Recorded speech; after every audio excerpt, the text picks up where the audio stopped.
রব্বুল আলামিন সূরাতুল হিজরের 43-44 নম্বর আয়াতের মধ্যে বলেন, ওয়া ইন্না জাহান্নামা লামাউইদুহুম আজমাইন, নিশ্চয়ই জাহান্নাম তাদের প্রত্যেকেরই প্রতিশ্রুত স্থান হবে।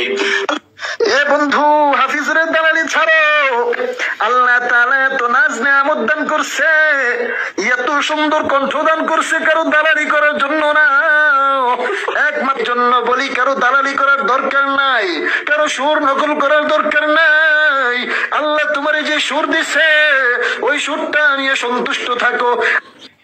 এরে তুই যে আমারে নসিহত করলি, তোর গলায় তো হাফিজুরের আওয়াজ শোনা যায়। তুইও তো হাফিজুরের দালালি কইরা কইরা আরেকজন রে নসিহত দেস না, না